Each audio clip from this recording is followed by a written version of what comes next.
middle part. Well, I was waiting to just do a cut. Like, you need like 10 seconds of silence, but then everybody kept saying something.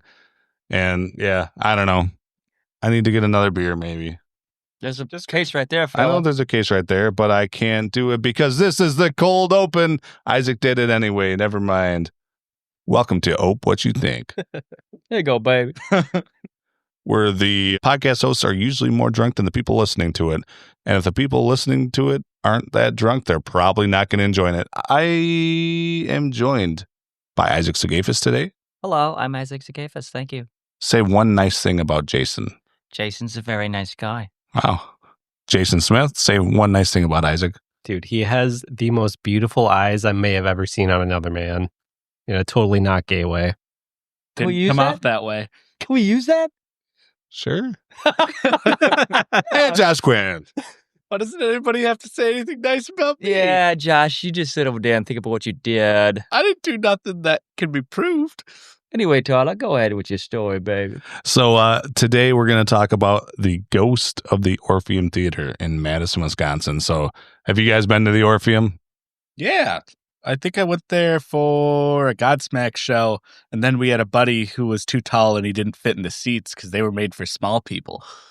I've been there for like a good couple shows, and I don't know, one of them was like definitely kind of weird for like the venue. Like it's definitely got like a 1920s Art Deco kind of feel to it, and this was like a very like sci-fi rock kind of thing. So it was a very weird mix, and they couldn't really have all their like lights and stuff going on for it, but definitely a cool like venue. Have you been there, Isaac? I've never been there. He's never been there. Never. You've seen the outside. I've been by it a million times. You've seen the outside. I like the Majestic, not far from there. That's true. Never been to the Orpheum. Always wanted to go. Yeah, I've been there quite a bit. I did security for the venue for a while, so I saw a lot of shows. A very unfunny set from Pete Davidson and Bobby Lee's ass. But today we're not going to talk about that. We're going to talk about the ghosts of the Orpheum. If we had a theremin, we would play that soundbite right now, but we don't. We could perhaps if Isaac would hit the right button, but he has several choices. And Yeah, there's only like 9 choices, and it's really hard to remember. And they're not really labeled. It's the alphabet, which I don't know that well. Anyway, back to the podcast. Ghosts of the Orpheum. So, have you guys heard anything about that? That it's haunted? Only from you after you worked there. Well, we'll get into that. So, like Jason said, the Orpheum is a very Art Deco-y type of building. It was built in 1926, opened in 1927. It was the first building in Wisconsin with air conditioning. So the air conditioner takes over the whole basement of the Orpheum, and the building was built around it. So now you can have a tiny air conditioner in your room. Before it took up a whole floor. Another cool thing about the Orpheum Theater is they just redid the old sign not too many years ago. And if you take a look at pictures from Madison, Wisconsin on State Street, you can usually see the Orpheum sign in just about every picture. I'm pretty sure if you Google Madison, one of the first pictures will be a sign of the Orpheum. It's kind of like an iconic view It looking is. down State Street, and you got like the beautiful. sign there, the Capitol, like everything. It's definitely just like one of the big Madison like staples. So unfortunately, none of the spirits that we will talk about tonight died via staples. That is unfortunate. Is it? I mean, it's kinda not like it's a funny. haunted Staples. Like, We'll get into that. Iowa, baby. All right, I'm lost. Another episode. So the first ghost I want to talk about is Pete the Projectionist. I'm always one for an alliteration. This guy just chose this job because he liked it too. So he's a ghost that reportedly hung himself in the projection booth. So an old school theater would have a projection booth in the back where the person would change the reel to reel. And Pete the Projectionist usually kind of stays in that little booth, and he moves objects around. He makes a lot of noises. A lot of people say he's friendly, but he does make some suggestive comments to women. So, might be a ladies' man. Who knows? Are we sure Isaac's just not scurrying around in the hallways? It could be Isaac. Actually, most of the ghosts we'll talk about could possibly be Isaac. I like mean, if adventuring. if you're working security, you might have just let him in. That's Actually, seriously, Tyler does that sometimes. And Tyler's looking for a new job. true. Nah. Anyway, Pete the Projectionist is the person that a lot of the staff talk about. There is also a paranormal Wisconsin haunted ghost walk that stops by there and talks about him as well. So it isn't just known by the employees, it's known to the outside world as well. Have you guys been on one of those ghost walks before? I didn't know we had ghost walks. I've been at one in Milwaukee, not Madison. Yeah, so if you want to follow an overweight dude wearing a bunch of face paint and wearing a cape around, he'll probably lead you on a ghost walk. Otherwise, you are going to the Gathering of the Juggalos. I was going to say that sounds like something you'd see up in Houghton. Maybe not at the Gathering so much, but it's definitely like your average guy from tech. I was going to say These youpers. that just sounds like walking behind any dude going to a ghost concert. Or anywhere as the key shows. Yeah. Maybe some LARPers too. I haven't seen a lot of capes at those. Do you want to start seeing them? Good, perhaps. So Pete the Projectionist, I have never seen anything there, but a lot of other people have said that, oh yeah, he's a totally real thing. Not just staff, but artists as well. Another thing that people see is the head usher. So this guy allegedly died after falling off a balcony, and he's only a shadow. People don't see a full apparition of him. But the other guy, they can see his Pete features. the Projectionist, They can describe his face. they can describe what he looks like, and people see the same thing. How But come, there's not a drawing of him or anything yet? I don't think there's a drawing. Like, why would you not just get someone in there and have them all describe it and be like, okay, this is him, and then let's... Maybe he doesn't like show himself like that, because like ghosts can kind of like control, right? Like how much of themselves is like out there. What if he just is like some kind of like apparition, is like just doing stuff? I don't know. I'm not sure why nobody's drew this ghost. If you want to draw the ghost, contact us and we'll try to set you up with the people that have seen him before. Anyway, the head usher, so he basically cleans up the floor from where he fell to under the balcony, and he vanishes every time he's approached. So are these ghosts, are these seeing them during shows or like after hours, like security is seeing them? So a lot of people are seeing these before shows and after shows. So So it's like cleaning up spilt beer and stuff like that. could be cleaning up spilt beer or his own guts. Do ghosts have guts still? I'm not sure. I mean, I don't think the balconies are that far from the floor. Like, Are they not? kind of embarrassing that he died. He just Yeah, fell they're- from the first one. Don't tuck and roll, then like maybe you If might. it's- I mean, There's some that are pretty high up there. the Majestics are high, so I feel like the Orpheums probably should be. Right. Yeah, there's some off to the side that are probably 40 feet high. So fall on your head, you might be dead, as Granny always used to say. She never said that. But yeah, this one, I don't think they can draw a picture of Isaac because he does disappear every time people get close. Why? I'm not sure why. You're asking me why all these questions are ghosts. I'm not sure why. Ask him, Ty. I can't. He disappears every time you get close.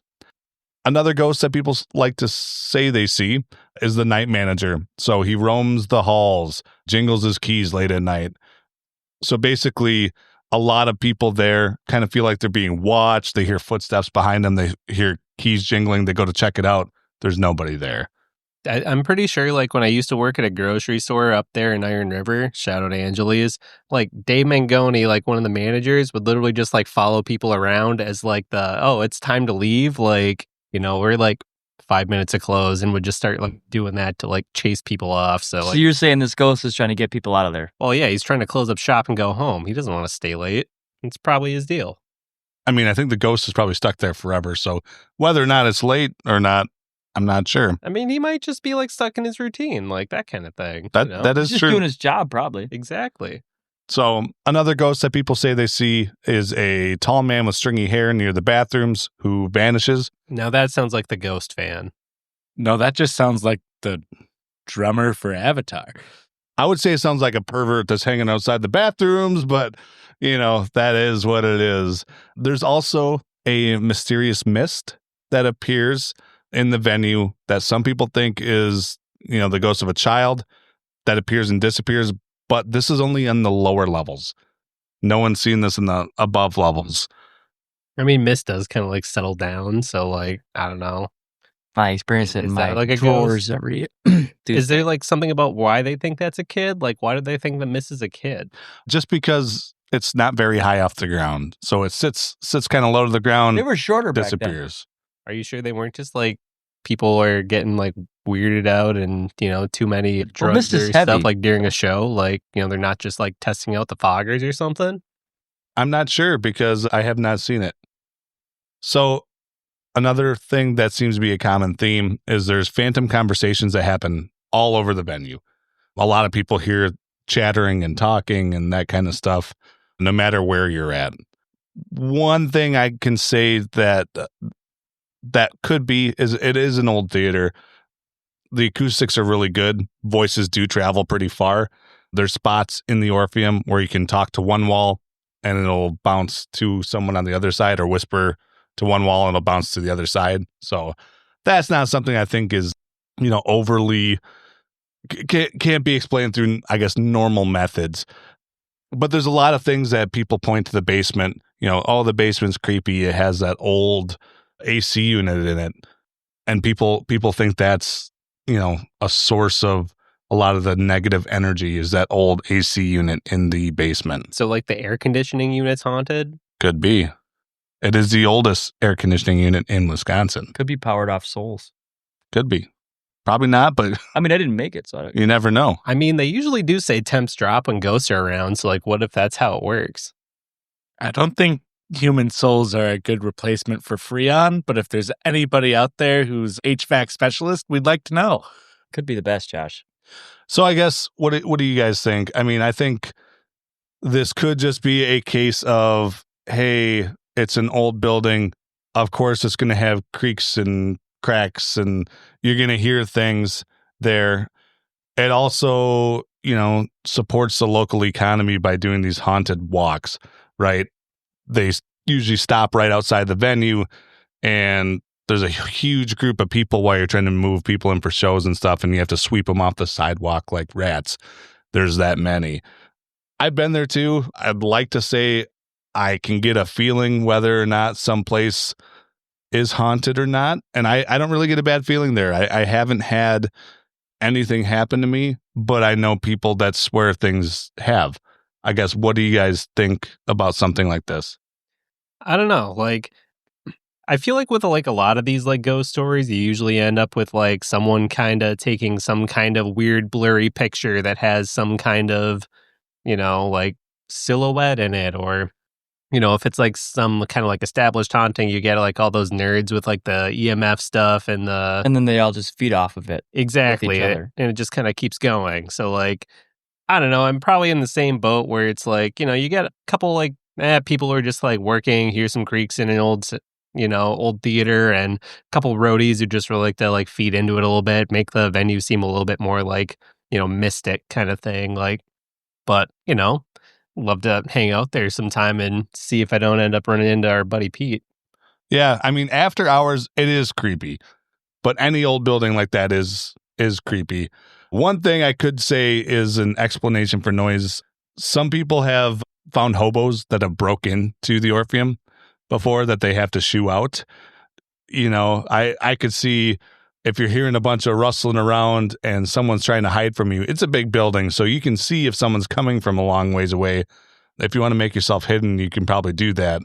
If someone wanted to move around or do this or that, they could disturb some things in that projector room that no one really goes into. And, you never know. I think that being a building that's that old, I guess if you're going to believe in ghosts, why would a place like that not be a good example of ghosts? It's got the history. It's been there forever. Yeah, it's obviously had its misfortunes, I'm sure, right? Just being a building that old. Yeah. So it's like there's definitely a possibility. Yeah, I guess one of the issues. Then do the people just feed off that? You know what I mean? I just think because it's an old building, and all these noises they're hearing, it's got to be something paranormal, or it could actually be. Who knows? I think we should investigate this more. Yeah, I don't know. I'm usually the believer in the ghost stories, but for this one, it just seems very generic, and there's not a lot of like evidence of deaths. Yeah, there. Usually if there was evidence. Usually there's one like newspaper article of somebody dying tragically in the area, and there's none of that. Or correct? like Jason said, a blurry picture. But for this one, it's just like seems like everybody's just slapping a ghost story on a famous building and wanting it to stick. And in a building that's full of like a lot of shows and everything else where there's a lot of high energy, it just seems like Well, yeah. How many people does it hold? So I believe it opened up with 2,700 people that could sit there. Now I think it's around 1,700 or so. So, you're talking about almost 2,000 people on shows where you have double book. Are they like reporting to like the Orpheum site that they're seeing this stuff, or how are we getting these? A lot of it is staff members. Some of it is people reporting that they've seen things, but it sounds like there's a lot of people that see things outside of show times. I think things are so busy during shows when you have almost 2,000 people in there that they're probably not going to notice some guy in the projector room or some guy cleaning the floor, But you never know. That's what we think. What do you guys think? What you think?